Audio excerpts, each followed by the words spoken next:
सरप अंगाई कट जाए सामने मिल जाए समझ लेना अशुद्ध हो गया। बिल्ली अंगाई कट जाए तो समझ लेना अशुद्ध हो गया। और सुनिए महाराज,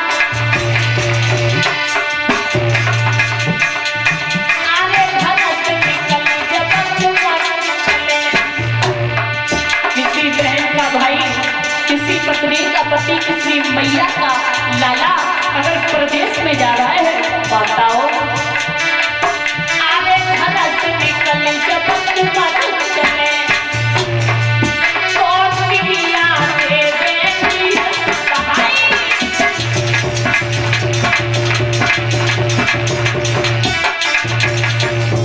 माता बहनें रोने लगती हैं, ध्यान रखना माताओं कभी रोना नहीं चाहिए क्योंकि अशुभ होता है। आज जिस समय बुरे बुरे अशुभ होने लगे हैं, रानी खबर रेखा को थोड़ी देर में देखा तो काले काले बादल आने लगे। थोड़ी देर में देखा तो जोर जोर से आंधी चलने लगी। रानी जब डरने लगी, देखते ही देखते रानी खबर रेखा की गर्भ से एक बच्चे का जन्म हुआ है। जब बेटे का जन्म हुआ तो राजा उग्रसेन को बड़ी खुशी हुई। राजा ने बहुत दान लुटाए, नामकरण संस्कार हुआ है तो उसी बच्चे का नाम पड़ता है कंस। बोले गोविंद भगवान की। अब कंस धीरे धीरे बड़ा होने लगा। जब 5 वर्ष का हुआ है तो ये नाना प्रकार के अत्याचार करने लगा, शिकायतें आने लगी। 5 वर्ष का ही हुआ है परीक्षित महाराज। एक दिन की बात है, जैसे ही अपने संग के लड़कों के साथ में खेलने के लिए गया, जवाब दिया क्यों रे भैया, अरे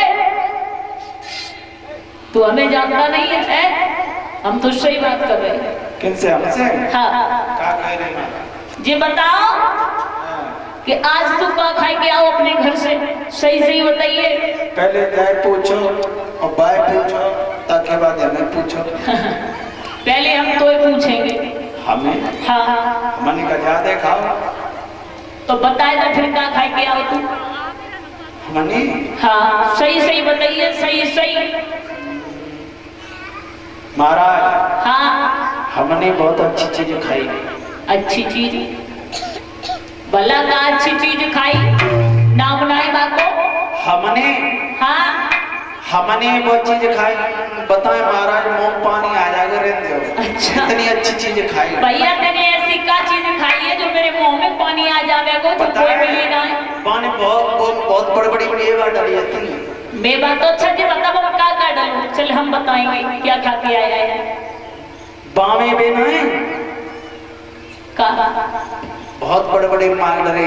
अरे बतावे मखनिया। मखाने तो नहीं डले थे? हाँ हाँ भाई मखाने। तो मखनिया क्या बताए रहो है? अच्छा और बता। और बामे दूध में और साबुदानी। अरे पागल, साबुदाने होंगे, साबुदानी नहीं। हाँ और बता। और महाराज इतनी बढ़िया बढ़िया चीज डली। गोला से। गोला से मखाने तो नहीं थे? हाँ हाँ। है? और कंछुआरे। छुआरे होंगे, कंछुआरे नहीं कहते थे। माला डरे। अच्छा और गड़लो मामी। और बामे पिलपिले। पिले किसमिस तो नहीं थी? हाँ बेटा समझ। तो कोई गाल लग रही है, तू खीर खाएंगे? देखले मैं ताई से ना बता रहा ते मुंह में पानी आ गया। देखले चल हंसे गो भाई, हंसे गो। पागल ताई से ना बता रहा हूँ मैं। और देखले ए पगला जी, खीर गाते घरे कोई अनोखी बनी है? खीर तो सबके घरे बने हैं। सबंदा करे बनोगो बात हो। और खटा मेरी में घरे बनी रबड़ी और खीरी। अच्छा खीर। तो भैया देखे वो कैसे विश्वास हो गए? देख भैया मेरी बात सुनो। तू जो कह जा रहा हो तेरी बात मैं समझ रहा हूँ। मैंने तो अपनी चीज बताई थी जो खाए के आया। मेरी अम्मा ने बहुत बड़े बड़े माल बनाए। अच्छा दर्शका की अम्मा ने कहा बनाओ, सो जाकर पूछ ले जो ने पहले खाओ देख भैया तो तू जी बता कि मोय विश्वास कैसे हुए कि तू खीर खाई? नहीं, हम तब मानेंगे पहले जी खाई के आओ जाए पूछो। अब भाई ने पूछ रही तू ऐसे करी तो हमारी जीवन इतनी फालतू ना जो ज्यादा। ए चुप, हमें विश्वास कैसे हो गया कि तू? तो विश्वास होता ही नहीं। हमें विश्वास नहीं कि तू तो ऐसा करे मैं थूक दे रहा हूँ तू चाट ले। पागल नहीं तो ऐसा करे भाई जीव निकाल के दिखा। हाँ जीव निकाल के दिखा। जब भोले वाले बच्चा ने जीव को निकालो, जब कंस ने वही जीव को काट लो। ध्यान रखना, नाना प्रकार की शिकायत जाने लगी परीक्षित महाराज।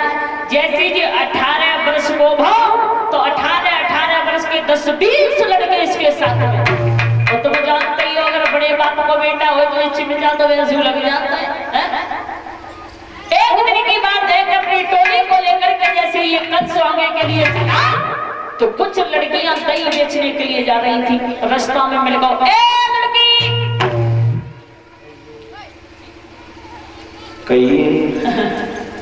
हमें जानती हो हम कौन हो? आपको? हाँ हाँ जानती हैं। कौन है आप? हाँ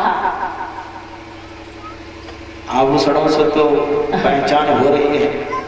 हम महाराज भोजराज कंस होना। बिल्कुल ठीक है, पहचाना। हाँ। अच्छा एक बात बताओ, क्या? तुम कहाँ जा रही हो? हम हाँ दध बेचने के लिए जा रहे हैं। दध बेचने के लिए।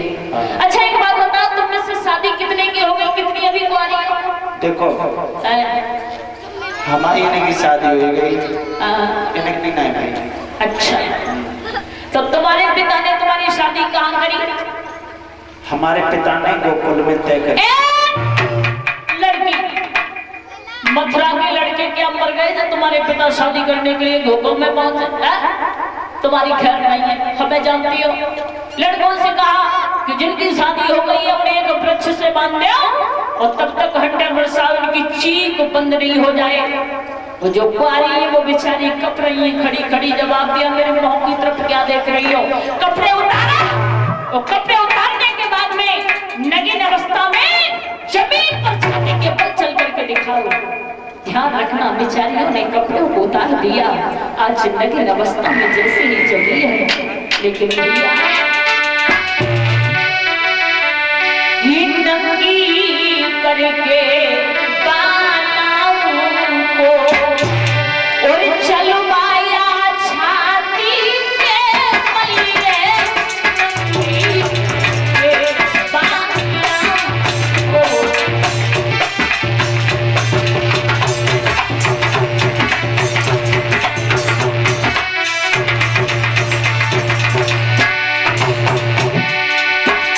जब यादी दृष्टि हो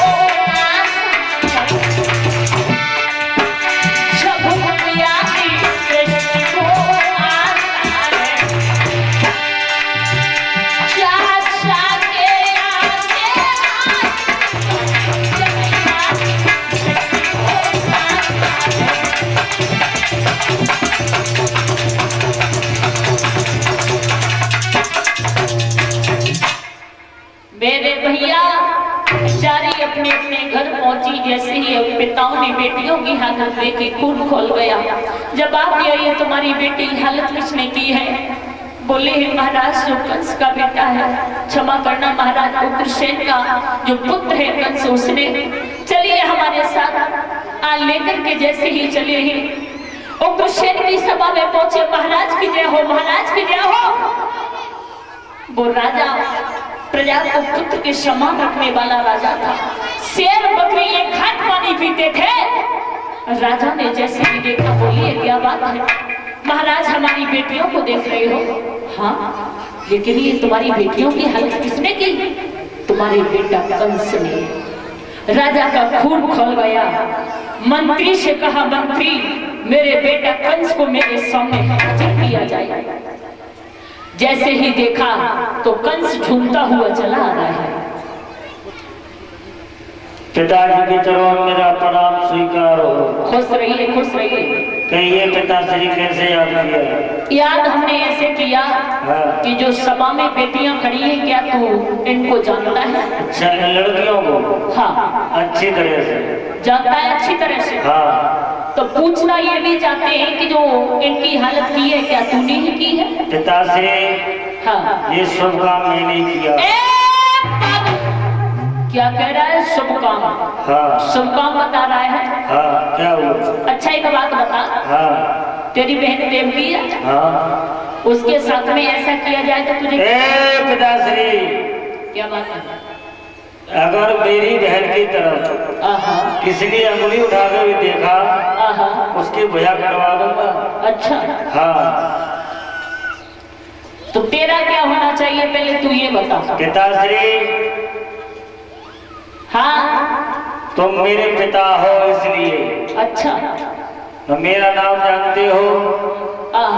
क्या नाम है? इस सभा के बीच में तू अपने पिता की बेइज्जती कर रहा है। तुझे इतना ज्ञान नहीं है कि पिता से कैसे बात की जाती है? पिताश्री, हाँ, अभी मैं तुम्हारा सम्मान कर रहा हूँ। सम्मान कर रहा है? अगर बाप का जूता बेटा के पैर में आ जाए, अच्छा, तो ज्यादा बाप गिरी नहीं देनी चाहिए। तू कहना क्या चाहता है? कहना ये चाहता हूँ, ये तुम्हारे सिर पे सहरा है, ये सहरा उठा के मेरे सिर पर रखो। अच्छा। तो फिर देखो कैसे राज्य चलेगा। कैसे चलाएगा राज? हाँ, सुनो। बोला है, सुनिए बूढ़े बाप, कि जब कोई किसी की ना माने तो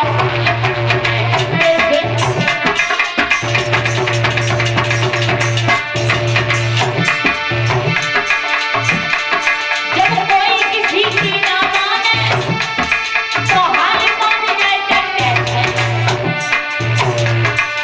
अध्यापक को अपने बच्चे को पाठ पढ़ाता डंडे से, राजकुमारी अपनी घोड़ी को नाच नचाता डंडे से, भोजराज अपनी प्रजा को सगला डंडे से।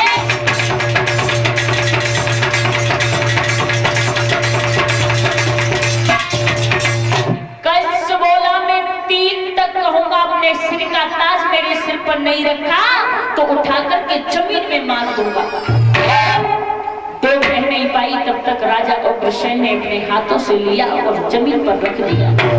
स्वयं अपने हाथों से रख लिया। मंत्री से कहा, मंत्री जाओ हथकड़ियां बेड़ियां लगा करके मेरे बूढ़े बाप को कारागृह में डाल करके आओ। आज राजा उग्रसेन को कारागृह में डलवा दिया। अब तो मथुरा नगरिया का राजा कौन हो गया? कंस। वैसु करेला करूँ तो परीक्षित महाराजा 3 पे और फोड़ेगा। अरे भैया, पहला धावा किसानों के ऊपर बोल दिया, नाना प्रकार के अत्याचार करने लगा, सब डरने लगे। इसकी एक चचेरी बहन थी जिसका नाम था देवकी, जो देवक की बिटिया थी। आज देवक की पत्नी ने देवक को अपने पास में बुलाया और जवाब दिया, महाराज तुम्हारी बेटी शादी की योग्य हो गई, कोई अच्छा सा लड़का देखकर के इसकी शादी कर दो। तो देवक बोले, अगर मैं अपनी इच्छा से करूंगा ना तो मेरा भाई डला है कारागृह में, उसी प्रकार से मैं भी डल जाऊंगा। नहीं, मैं जा रहा हूँ कंस के पास में। आज देवक चले हैं भोजराज कंस के पास में। चाचा जी को प्रणाम किया है, आइए चाचा जी कैसे आना हुआ? बेटा, हाँ, तुम्हारी बहन देवकी की शादी के योग्य हो गई, अपनी बहन देवकी की शादी कर दो। आज कंस बोला है, चाचा जी मुझे देवकी प्राणों से प्यारी है, हर समय उसके साथ में रहता हूँ, अगर भोजन करता हूँ तो उसी के साथ में करता हूँ, खेलता हूँ तो उसी के साथ में खेलता हूँ। और मैं अपनी बहन की शादी तुम चिंता न करो, जो बटेश्वर के रहने वाले हैं, सूरसेन के पुत्र हैं जिनका नाम है वसुदेव, उनके साथ में शादी करूंगा। देरी नहीं की और लगन पत्रिका को लिख लिया। जब लगन पत्रिका को लिखा है तो वसुदेव दूल्हा बनकर के आए हैं। जब दूल्हा बनकर के आए हैं तो देवकी की शादी हुई है वसुदेव के साथ में। जैसे ही विदाई का नंबर आया तो देवकी ने अपने भैया के गले में गलबैया डाल करके बहुत रो करके बोली, भैया आज तेरी बहन जा रही है, तुझे छोड़ कर गई। और रो करके बोली, भैया